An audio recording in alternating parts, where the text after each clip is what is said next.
மாநிலங்களவை தேர்தலில் போட்டியிடும் திமுக வேட்பாளர்கள் அறிவிக்கப்பட்டிருக்கிறது. அது குறித்த ஒரு அண்மை செய்தியை தற்போது பார்த்து வருகிறோம்.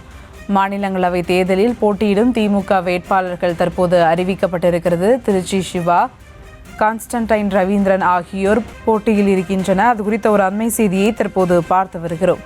மாநிலங்களவை தேர்தலில் போட்டியிடும் திமுக வேட்பாளர்கள் தற்போது அறிவிக்கப்பட்டிருக்கிறது. மாநிலங்களவை தேர்தலில் போட்டியிடும் திமுக வேட்பாளர்கள் தற்போது அறிவிக்கப்பட்டிருக்கிறது. திருச்சி சிவா, கான்ஸ்டன்டைன் ரவீந்திரன் ஆகியோர் போட்டியில் இருக்கின்றனர்.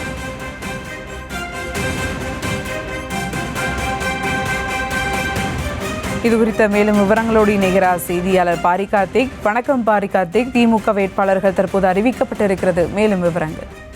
வணக்கம். திமுக சார்பில் வருகின்ற மாநிலங்களவை தேர்தலில் 4 பேர் வேட்பாளர்களாக நியமிக்கப்பட்டிருக்கிறார்கள்.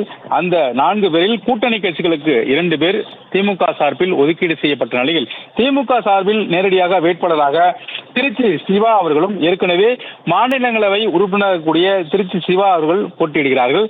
புதிதாக கான்ஸ்டன்டைன் ரவிச்சந்திரன் அவர்கள் போட்டியிடுகிறார்கள். ஏற்கனவே என்ஆர் இளங்கோவன் அவர்கள் ஏற்கனவே களத்தில் இருந்த நிலையில் அவர்களுக்கான அந்த காலம் முடிவுற்ற பிறகு தற்போது கான்ஸ்டன்டைன் ரவிச்சந்திரன் அவர்கள் திமுக சார்பில் பல்வேறு விவாதங்களிலும் மேடைகளிலும் பேசி வரும் கான்ஸ்டன்டைன் ரவிச்சந்திரன் அவர்கள் இந்த முறை போட்டியாளராக நியமிக்கப்பட்டிருக்கிறார். புதிதாக அவருக்கு இந்த வாய்ப்பு கொடுக்கப்பட்டிருக்கிறது. சிவா அவர்கள் தற்போது இருக்கக்கூடிய மாநிலங்களவை குழுவினுடைய தலைவராக இருக்கிறார். திமுகவினுடைய மாநிலங்களவை குழு தலைவராக சிவா அவர்கள் இருக்கிறார். எனவே அவர்களுக்கான தொடர்ச்சியாக அந்த பதவி நீடிப்பு என்பது திமுக சார்பில் செய்யப்பட்டிருக்கும் நிலையில் புதிய ஒருவருக்கு வாய்ப்பு என்ற அடிப்படையில் என்ஆர் இளங்கோவனுக்கு பதிலாக கான்ஸ்டன்டைன் ரவிச்சந்திரன் அவர்கள் அறிவிக்கப்பட்டிருக்கிறார். ஏற்கனவே முன்னாள் மாநிலங்களவை உறுப்பினர் அப்துல்லா அறிவிக்கப்படுவார், அதே போல கான்ஸ்டன்டைன் ரவிச்சந்திரன் அவர்கள் அறிவிக்கப்படுவார் என்ற இருவருக்குமான கடும் போட்டிக்கு மத்தியில் தற்போது கான்ஸ்டன்டைன் ரவிச்சந்திரன் அவர்கள் திமுகவுடைய வேட்பாளராக அறிவிக்கப்பட்டிருக்கிறார்.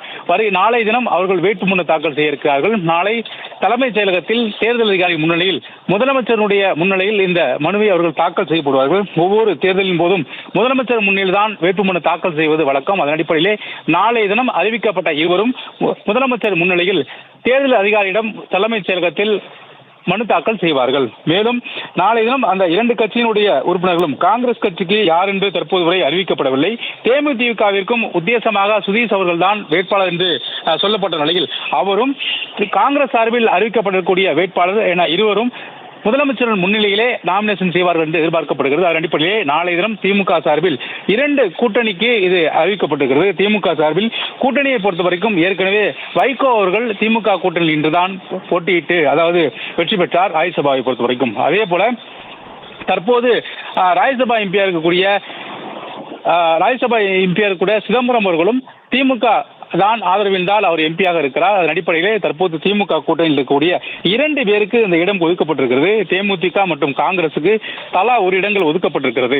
இந்நிலையில் காங்கிரசுக்கு திமுக சார்பில் 2 எம்பிக்கள் ஒதுக்கப்பட்ட நிலையில் ஒருவர் ப. சிதம்பரம், மற்றொருவர் தற்போது கூட்டணி கட்சியில் கொடுக்கப்பட்டிருக்கக்கூடிய இந்த ஒரு இடம் என 2 இடங்கள் திமுக சார்பில் கொடுக்கப்பட்டிருக்கிறது.